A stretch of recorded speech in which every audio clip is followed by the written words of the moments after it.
Hey, welcome to Gunstuff. Today we get a chance to bring out the SAR 109T. The 109T is SAR's new import, and SAR's been making machine guns and military grade weapons for well over 100 years, 100 plus years, and this is their new to market 9mm PCC blowback design. So go ahead and open it up and take a look at it. All right, so this thing comes with 5 magazines, not one, but 5 32 round magazines. It comes with the lock, all your cleaning gear that you need to maintain the weapon. Comes with an angled foregrip and the gun itself. So here it is, the SAR 109T. So this, like I said, this is 9mm blowback. Comes with a pistol buffer tube on it, staked castle nuts. Comes with the rear sling swivel attachment. Comes with the rear sling swivel right here. So this is everything you need in the box to get this gun up and running. Has a nice upgraded grip on it. Not a big fan of the A2 grip myself, so they got a nice big palm swell on the grip. Has a nice curved trigger guard on here, so you can get a bigger finger in there with gloves. One of the good things about this also is your flip-up sights. These are steel flip-up sights, so these are not aluminum, these are not plastic or anything. These are all steel, and they're very similar to the Magpul Pros. So this is just, these sights alone are probably worth quite a bit. So it's a lot of value into this gun. I really like the way that they have all the safety indicators and semi indicators on here, colored in. Adds a really nice touch to it. All your standard AR controls on here, along with a quad rail to be able to mount anything just about anywhere you want it. Comes with an 8.5-inch barrel with a birdcage type muzzle device on here, and has Picatinny rail the whole length. So this thing comes in at 24.5 inches overall, and it also is going to be about 5.5 pounds. So this is a pretty light package. One of the cool things about this, though, is that it comes with all of these magazines. So these things run off Colt stick magazines. So these are plentiful. You can find them everywhere. They're metal, and they last a very long time. These are some very durable magazines, so you're going to get a lot of use out of this. But with it coming with everything that you need, you can just pop this thing open, run it. But of course, we're going to do the stuff that we do to it. We're going to throw some optics on here. We're going to do a little accuracy testing. We're going to throw a red down here. We're going to do a little speed testing and just maneuverability. We'll put a suppressor on it, see how it runs with a suppressor, and we're going to put a brace on the back of it. So we're going to go ahead and go back up to the bench, and we're going to go ahead and kit it out, and we're going to get ready to shoot.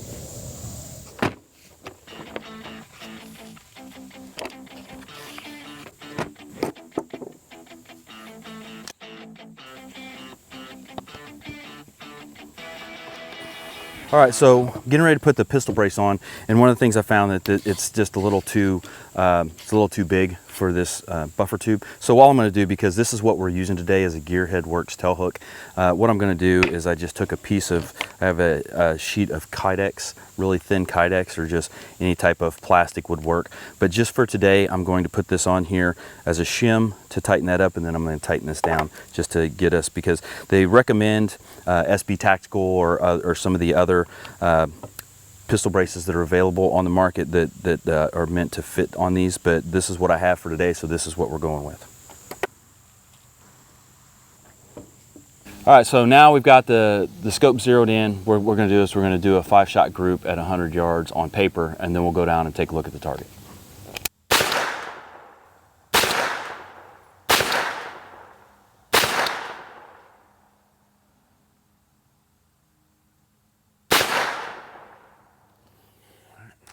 So here we are at 100 yards. My group is about a 4-inch spread. This is about 5 to 6 inches. So what we're looking at is this one here. I think I pulled, so I'm claiming this one. I think this is more indicative of what this gun can shoot. So we're looking at about a 4-inch group again. It's about smaller than the size of my fist, and I don't really have a tight aiming point, and we're using a low-end scope. But one of the things that I'd like to say about this is, like we always say, get a couple different kinds of rounds out, right, and shoot through the gun to see what that gun likes the most. So right now we're only shooting the Cellar & Bellet 115 grain. So this gun may shoot better or more accurate groups with a 124 grain or heavier or different brands or something like that.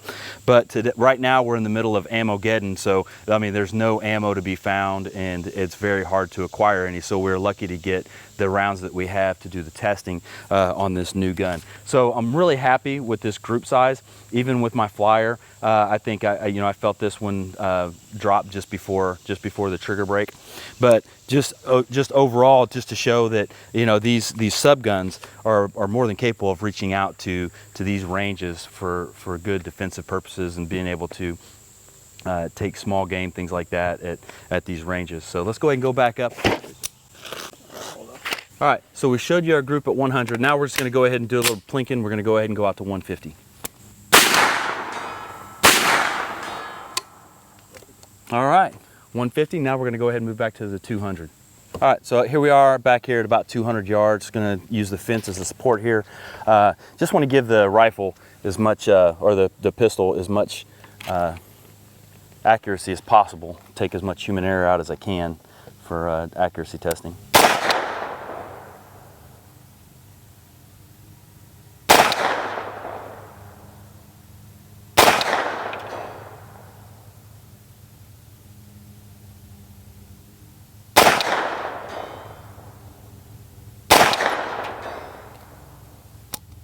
All right, so first two rounds, I was just trying to Kentucky windage it to see exactly where I needed to hit. Once I found my aiming point, was just over the shoulder just a little bit, which these are the things that you're gonna do with your rifle when you, or your pistol or weapons, whatever. You're gonna collect your data, you're gonna find out where you're hitting at these ranges. But once I got over and figured out where I was landing, then I went ahead and made my adjustment and sent them right in the center at 200. So these are great options. Take it back up and get the, let's take it back up and get the red dot on it. Now we're coming to the fun part of the video. So we get a chance to get out here, run a bunch of drills with it. And this is one of the things that we always suggest. You get to a place like this where you can do a little bit of shooting if at all possible. We know a lot of static ranges don't let you do speed firing or anything like that, or any shooting and moving. But if you can find a place where you can get out and actually handle your gun and do a little bit of movement, because that's what's going to happen in the real world. This thing here is a great defensive weapon, right? So this is, a lot of people are buying these for home defense or truck or anything where you need a small compact package. And one of the things I really like about 9mm PCCs is the cross compatibility platform. So I'm running the SAR K12 here as well, and this is 9mm as well. So this can, if this runs out, if I'm in a spot where I need more bullets for this, I can just take them from the long gun. If I need more bullets for the long gun, I can just take them from the pistol. Now the magazines are not cross compatible because this is a different platform, but shooting the same caliber, it comes in extremely handy. So we're gonna go ahead and run some couple drills with this. A little bit of transition, a little bit of moving around, stuff like that, just to see how the gun handles. All right, going hot.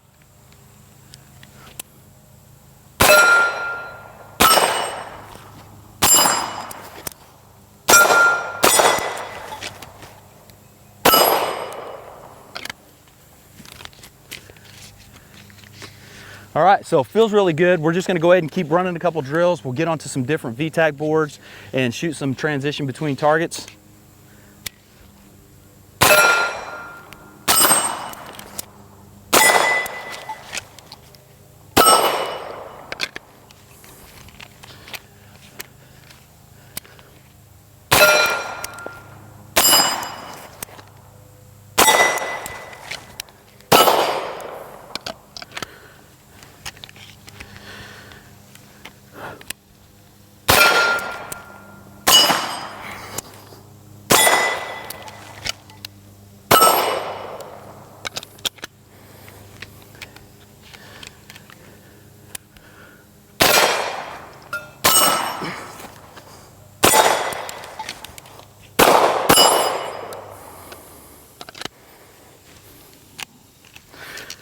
All right, so I really like the way this thing's handling. Really nice, compact platform. When you get up to shooting things from behind barricade, things like that, under and around things, this is where the SBRs and the PCCs really shine, because you can get up and around things very easily, and you don't have the 16-inch barrel restriction that you have with rifles, being able to get up on things. I don't necessarily like to crowd my cover anyways, just for splashback reasons, things like that, but gives you a lot of room to be able to move and get around things. So we're gonna go ahead and move over here real quick. We'll do some transitions, a couple other drills. All right, so I got a whole bunch of loading to do now. So when you're loading the Glock stick mags, a couple of the things that you want to take in consideration. These have been around for a long time, and my first issued subgun was a Glock in 9mm. So these are the mags that we used. When you start to load these up, these are 32 round mags. When they start to get down to the 30 range, when you start getting to full capacity, they get really hard to push in. So one of the tricks that you always do is just set that right in there, just tap it on the table, and it snaps right in. Okay, so you're not trying to wrestle this in, force it in. You don't have to push down on it and then shove it in backwards like a regular 9mm pistol round. You just set it right in the center, just like this. Tap it, it goes right in. Now, one of the things that you want to keep in mind when you're doing your transitions and things like that, and you're doing your reloads, this is one thing, and this is by no means anything from SAR, because this is a Colt design. These magazines feed incredibly well. It's a very efficient feeding on these, and with the way these come out of here. But one thing you can run into is when you go to do your reloads, you can drop it, and it can do this. Okay. So each time this thing hits, if you're doing your reloads and you're not catching that mag, if you're not worried about retaining that mag, you're in an emergency situation and you're running low and you just want to drop it, by all means, do what you need to do. But if you're retaining this, or you're on the training range and you don't want to lose your rounds or something like that, because when these hit, they will pop out of here. And the same thing can happen with AR mags, things like that. But each time you hit, and sometimes you can get the beautiful fireworks display when this thing hits, and then the whole mag will dump all of its rounds out. So when you go for your reloads, you just want to keep track of that, and just make sure that you're not dropping these right on the ground, because that is a Colt design issue. But the thing is, what it aids in is it aids in this feeding very well into the gun. So you very seldom have any type of feeding issues with these Colt style mags. All right, so next drill I'm gonna do is we've moved over here. We have two targets that are equally spaced apart. They're about 6 feet apart. You got the two white silhouettes down there, and then you have one hostage silhouette in the back. What I'm gonna do right now is I'm gonna be engaging between the two targets, just to feel how how it goes from moving back and forth between targets. So we're just gonna run that drill a little bit just to see how it moves.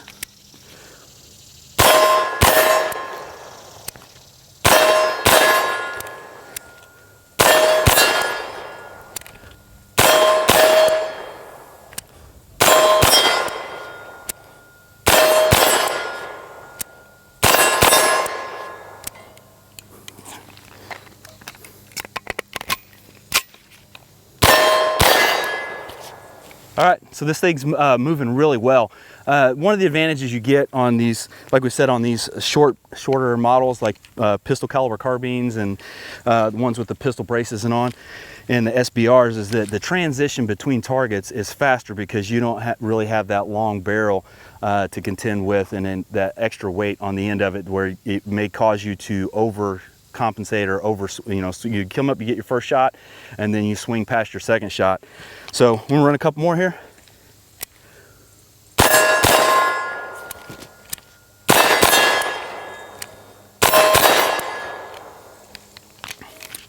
All right, and one of the great things that I liked about this also, like I said, is the fact that it has the iron sights. So one of the things that you want to do when you're shooting these is, if you have the backup iron sights, you want to do this drill occasionally. You want to take a shot and then pop your sights up, and then give a follow-up shot on it.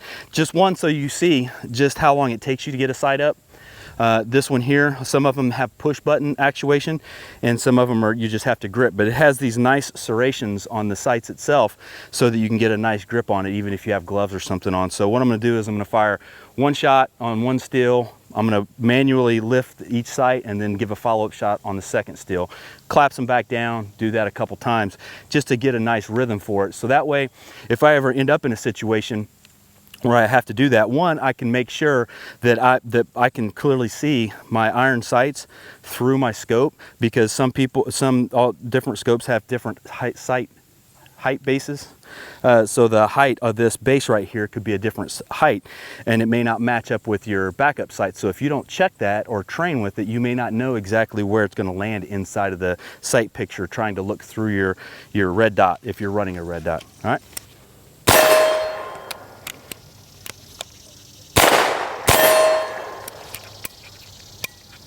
All right.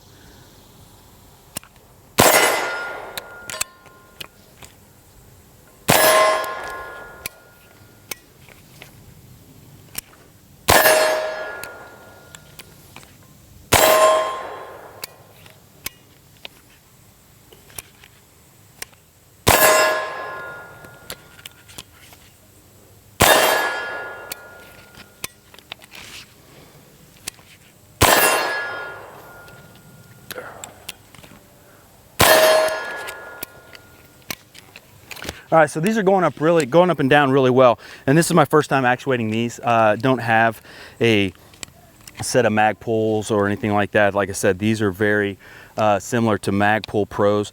The kind that I usually have on mine is where they're canted and off to the side. They stay up and they're up in the on position, so that when I come up and shoot, if my red dot goes down, all I have to do is just rotate my gun just a little bit, and I have the 45-degree angle. I just rotate and I don't have to actuate anything. It's a little bit quicker, but these are tucked away and they're always there ready to go in case you need them. But you always want to make sure that you have them lined up and co-witness with your red dot. So now we're going to go ahead and move over to the VTAC board. All right, so now we're over at the VTAC board, and when we're shooting and we're out here doing our training and stuff like that with these guns, you know, you're wanting to shoot your rifle in different positions. And we've done that in a couple of the ones that we've already done with going around the orange board down below. We're doing transitions and stuff like that, but most of those positions still keep me in an upright position to where your normal shooting stance, okay? Even if I take a knee, I'm going down, I'm still maintaining somewhat of a shooting stance by dropping to both knees. But the VTAC board is meant to put you into these awkward situations, and it's also here to be able to throw a couple tricks into it if they tell you they want you to shoot from a rectangle or a square or a triangle or something like that. But one of the things we want to look at right now is just being able to shoot from these different positions, whether it be horizontal or angled or anything like that, just to show maneuverability of the gun. So I'm gonna go ahead and run the VTAC board a couple times. I'm gonna start off with an open, angled, horizontals, and then drop down to a prone, okay? So when we're going to the prone, one of the things that you're gonna notice on these is that with these stick mags here, the Colt stick mags are straight, okay? So what that does is that makes the Colt stick mags just a little bit longer. It makes them easier to handle on a regular basis because it's just a straight stick. So if you put this in your back pocket or side pocket or something like that, it's real easy to manage and real easy to work on. But when you go to insert this and you go into a prone position, what's going to happen is it's going to cause this thing to set up a little bit higher, because the other curved stick mags, when they curved, the other curved mags from a lot of different other brands and things like that, when they curve down and curve out a little bit, that makes them shorter because of the curve. So this one here, one of the things you have to think about is that you have the height of, from the bottom of this mag is where it's going to hit the ground, all the way up to the height of where the red dot is to be able to see your target. Okay, so we're looking at least a good 10, 11 inches here to make sure that I get under this. Now this VTAC board is not firmly planted all the way in the ground. We just moved it over here just for demonstration purposes. But when you get down into some of these lower ones, so like this VTAC here, when this is the lowest VTAC, if this was planted all the way to the ground like it should be, I would run into clearance issues right here. So part of the things you want to think about is being able to get back into those curved positions, being able to because I wouldn't be able to lay this flat on the ground because the magazine would be too long and the grip would be too long, so I would have to shoot it at a little bit of an angle. Okay, and that's where you also run into some of the stuff with the sling. Like this sling is single point. It has really good bungee on it, and this is the one that comes with it. It allows me to be able to push this out a little bit further or keep it in tight to maintain control of it. But with that little bit of elasticity in there, I can move this and I can rotate it out if I need to, or if I want to come up and roll it up onto my shoulder to be able to get into a higher position. So if this was a little bit higher and I had to get up on it like this and set up on it, then I would set it on my shoulder up here like this. Instead of trying to stay in this position here, I would sit on my shoulder and roll it up. And now I still have maintained control of the stock, and I have a nice firm position here. Okay, so we're going to go ahead and run the VTAC board a couple times. Going hot.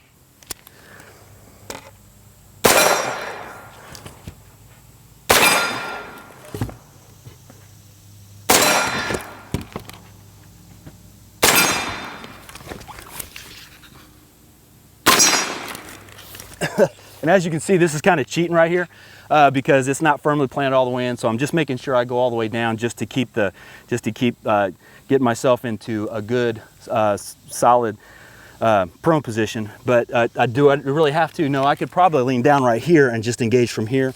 But this is supposed to be planted all the way in the ground, and we didn't want to do that right now. All right.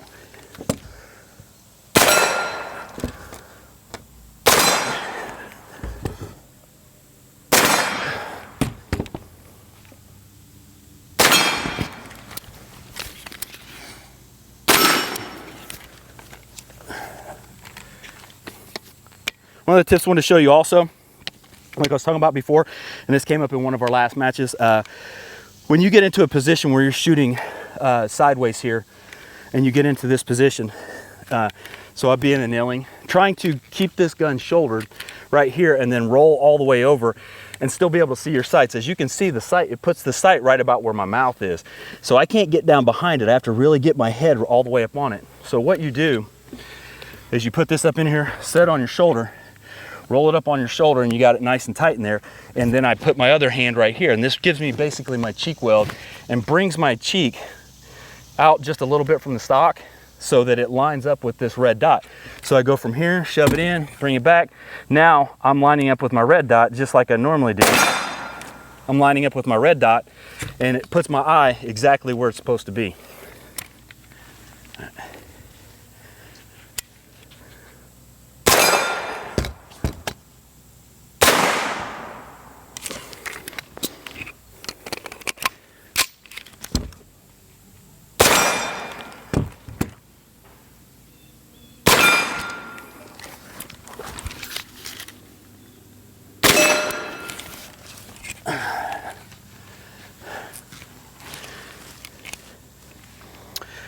All right, so this thing's handling really well.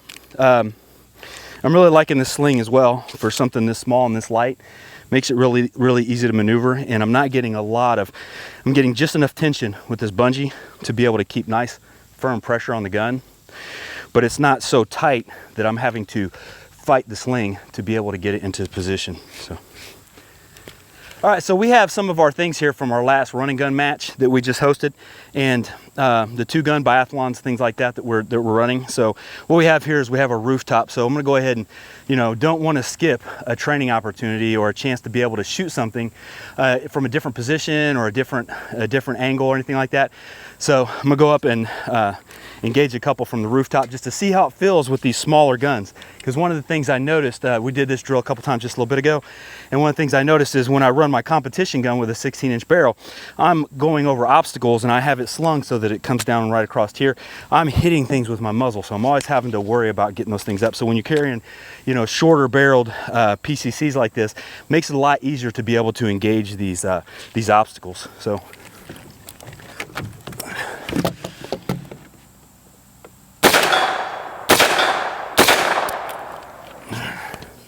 All right.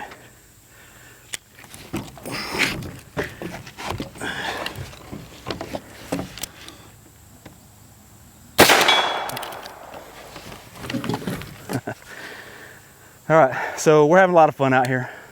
We're gonna go over here and shoot a couple more drills, call it a day. All right, and so we also have to know, how does it run suppressed, right? So this also, one of the things I didn't mention earlier is this thing does have last round bolt hold open. So when this thing, it's gonna lock to the rear, it's gonna cycle just like an AR. So some of the PCCs don't have the last round bolt hold open, so that is a benefit of this one. So we're gonna go ahead and run through a whole mag here. This may take a minute.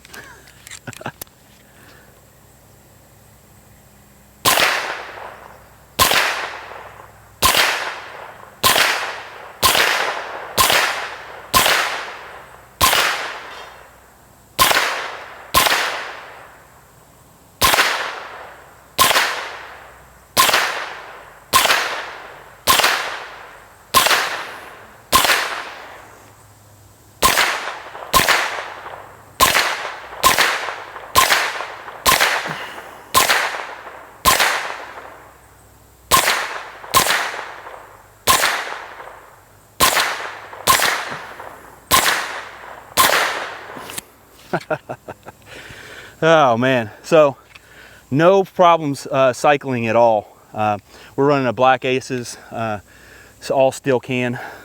So this thing is handling great. So SAR has given us this 109T for testing. As of right now, we don't have a release date and we don't have a price. But with SAR, we know it's going to be extremely competitive, if not on the lower end. So we ran this thing all day, put quite a few rounds through it. We haven't had a single malfunction yet. No problems whatsoever. The ergonomics on this gun are great.